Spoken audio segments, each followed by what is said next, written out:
Let's talk about forward contract and its relevance in AS11.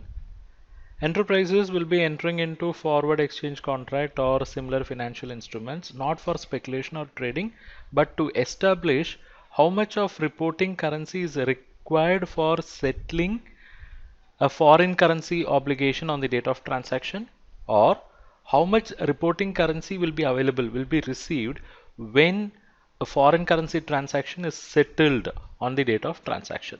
Okay, so this forward exchange contract basically establishes how much reporting currency is required for settling a foreign currency transaction, or how much reporting currency will be available when we settle a foreign currency transaction. Right now, look at this.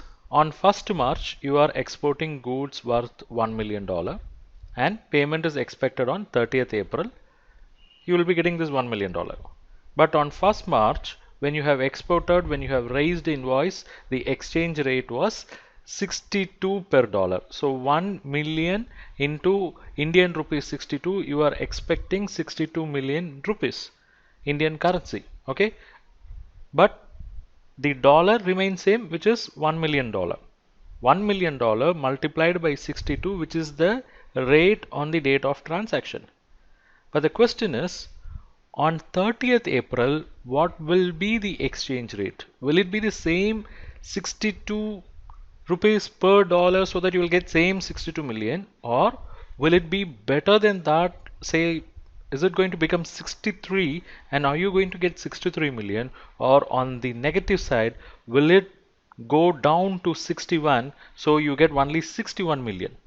Okay, so you don't want to put yourself into risk. If you are getting 63 million, well and good, but if you're going to get only 61 million, then you are at a loss. Okay, so in order to avoid this, what you do, you go and book a forward contract, and bank says they are ready to meet this transaction at the rate of 62.5.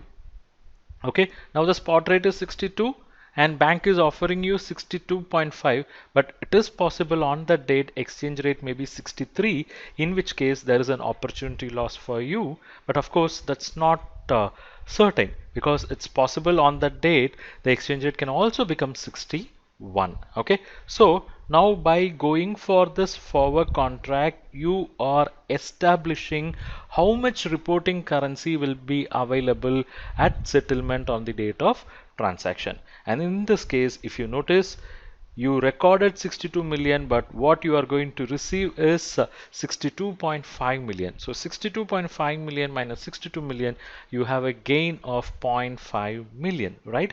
Now this gain can be income, and if it is on the negative side, it can be expense, but the point is it should be amortized over the life of the contract. And in this case, if you notice, we are starting this on 1st March and ending on 30th April. In between you have 31st March, which is your balance sheet date. Okay, so we have to amortize, say from 1st March to 31st March, say 1 month, and 31st March to 30th April 1 month. So totally 2 months, we have a gain of 0.5 million, which can be split into 0.25 million, 0.25 million, and this should be recognized in statement of profit and loss.